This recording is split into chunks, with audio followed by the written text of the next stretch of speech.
la frontière française, pour ne prendre que cet exemple-là. Alors, on va s'intéresser avec vous, Dominique, à une double exposition, peinture et photographie. On va essayer, parce que pourtant, elles se croisent. Après la démonstration que vient de faire Jérôme Collin, j'ai un peu peur. Mais oui, on va parler... Mais vous pouvez, jeune homme.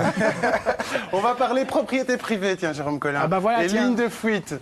Voilà, c'est les séries, oui, laissez-moi travailler. Ce sont les séries que nous propose maintenant de découvrir la galerie Librecours. Donc pour l'instant, nous fait découvrir un artiste espagnol, Pablo Avendano. Pablo Avendano, jeune artiste, il est né en 1971.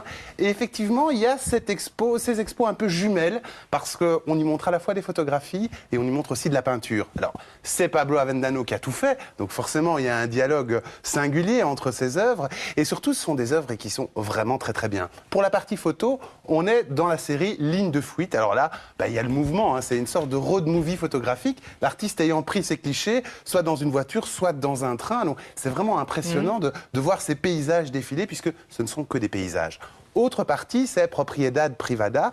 Là, ce sont des peintures qui représentent toutes des villas.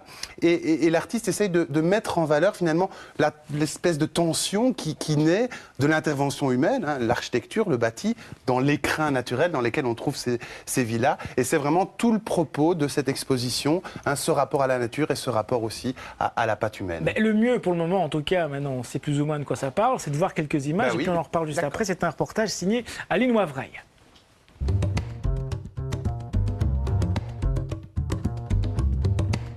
On pourrait dire que la peinture a nourri la photographie, mais c'était au départ. Finalement, j'ai vraiment pris des vocabulaires, des langages de la photographie dans ma peinture qui au départ était plus abstrait et maintenant devient plus concret, voire même narratif.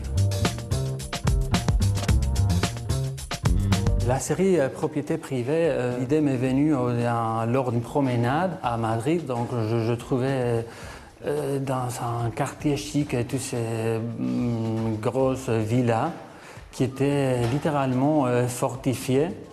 Et il y avait des histoires à raconter, cachées. Et là, j'ai vraiment pensé au cinéma.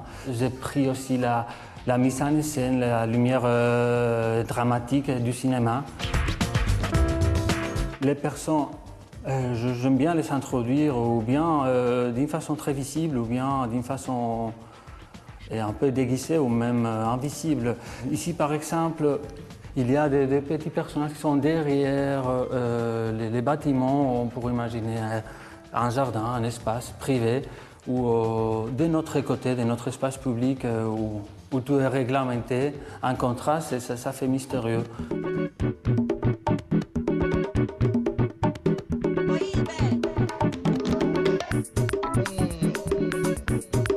Normalement, la discipline photographique, elle est surtout objective, non? Il a une objectivité.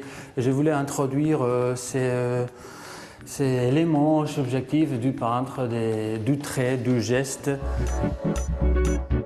J'ai pris des trains sans aucune destination. Là, il partait vers Charleroi et voilà, j'ai fait ces petites captures. En tout cas, je dois me déplacer. L'appareil doit être en mouvement. Je prends la caméra comme dernière étape du travail.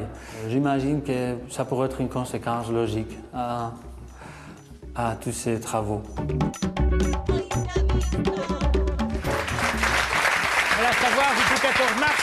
Ce que je trouve intéressant, c'est la notion d'accident. Parce que quand on prend une photo d'un train ou d'une voiture, on ne sait pas ce que ça va donner. Exactement. Et puis quand on voit ça, cet accident, c'est aussi très proche de l'œuvre de cet artiste. Parce qu'en fait, il ne veut pas du tout que ces tableaux ou ces photos soient une espèce de miroir du réel. Hein. Il nous donne une matière, il nous donne vraiment une invitation à parcourir un chemin. Je veux dire, on est devant ces villas, à nous d'imaginer l'accident, la vie qui s'y passe à l'intérieur. Quelle est la place de l'accident dans vos travaux respectifs, dans l'écriture ou dans l'écriture d'une chanson? Pierre, par exemple. Moi, j'ai écrit un recueil qui s'appelle Collision. C'est tout un programme, parce que toute vie est collision.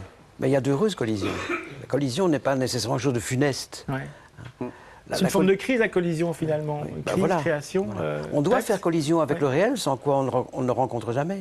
Et parfois la rencontre est brutale, et pourquoi pas finalement. Puis je pense que les artistes sont toujours aussi un peu en recherche, sont toujours aussi en train de se dire quand l'accident va-t-il se produire, ou de se mettre éventuellement, mais de se mettre éventuellement dans les conditions de la crise. Et moi j'aime beaucoup ce monsieur Pablo Avendano parce que, et on en a parlé beaucoup dans cette émission, c'est un monsieur qui suit sa route.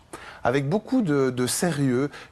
On a parlé du prix Médiatine, il a été sélectionné il y a quelques années. Il est un membre actif de la Galerie du Pré des œuvres d'art. Il est un peu partout. Et je pense que petit à petit, il devient de plus en plus connu. Et surtout, il gagne en maturité de création. Et ça donne tout à coup des œuvres qui sont magnifiques. Il faut aller voir. Il faut aller voir. C'est jusqu'au 14 mars. C'est à Bruxelles. C'est à la Galerie Libre Cours. Voici notre troisième et dernier invité pour aujourd'hui. Voici Vincent Beckman.